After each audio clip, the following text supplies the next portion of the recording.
We provide you the platform to turn your dreams into reality. Give wings to your aspirations with KR Mangalam University. Pakistan में आतंकवाद किस तरीके से फल फूल रहा है, इससे कोई भी अछूता नहीं है। पाकिस्तान के अंदर आतंकवादियों को पनाह दी जाती है। एक तरफ जहां पाकिस्तान की सरकार अपने मुल्क के अंदर आतंकवाद के ना होने का दावा करती है, तो दूसरी ओर आतंकियों का कनेक्शन पाकिस्तान के अंदर से ही निकलता है। अब इस बीच इस हफ्ते अमेरिकी कांग्रेस की एक रिपोर्ट में दावा किया गया है कि सालों तक चले सैन्य अभियानों और नीतिगत उपायों के बावजूद आतंकी समूह पाकिस्तान से अपनी गतिविधियां आज भी जारी रखे हैं।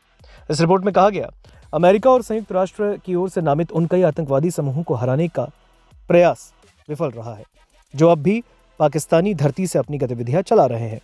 इस रिपोर्ट में कहा गया कि ये समूह 5 मुख्य श्रेणियों में आते हैं: वैश्विक स्तर पर सक्रिय, अफगानिस्तान केंद्रित, भारत और कश्मीर केंद्रित, घरेलू मामलों पर केंद्रित और सांप्रदायिक संगठन। चलिए आपको बताते कि आखिर ये रिपोर्ट किसने जारी की। दरअसल सीआरएस की इस रिपोर्ट में दावा किया गया है। सीआरएस अमेरिकी कांग्रेस की एक आजाद शोध शाखा है, जो कांग्रेस के सदस्यों को सोच समझकर फैसले लेने में मदद करने के लिए अलग अलग मुद्दों पर वक्त वक्त पर अपनी एक रिपोर्ट तैयार करती है। इसकी रिपोर्टों को कांग्रेस का आधिकारिक रुख नहीं माना जाता। वहीं पाकिस्तान पर सीआरएस की रिपोर्ट में बताया गया कि इस लिस्ट में शामिल 15 समूहों में से 12 को अमेरिकी कानून के तहत विदेशी आतंकी संगठन घोषित किया गया है और इनमें से ज्यादातर इस्लामी चरमपंथी विचारधारा से ही प्रेरित हैं। इस रिपोर्ट में आगे कहा गया है कि पाकिस्तान इस वक्त आतंकवाद के सबसे ज्यादा प्रभावित देश है, जो 2021 में अफगानिस्तान में तालिबान के सत्ता में लौटने के बाद उग्रवाद के फिर से उभरने को दर्शाता है। वैश्विक स्तर पर सक्रिय समूहों में अल कायदा इस क्षेत्र में अब भी एक्टिव है। हालांकि इसका जो मेन ढांचा है वो काफी कमजोर हो चुका है और ये अन्य उग्रवादी संगठनों के साथ गठबंधन बनाए हुए है।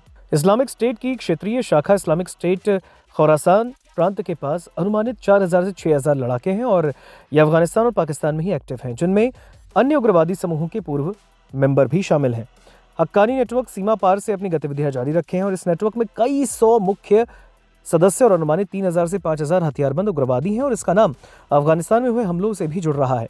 सीआरएस के मुताबिक भारत पर केंद्रित कई समूह अब भी एक्टिव हैं। 2008 के मुंबई हमलों के लिए जिम्मेदार लश्कर-ए-तैयबा और 2001 में और भारतीय संसद पर हुए हमले से जुड़ा जैश-ए-मोहम्मद पाकिस्तान की धरती से अपनी गतिविधियां जारी रखे हैं और कश्मीर की स्थिति को बदलने की कोशिश कर रहे हैं।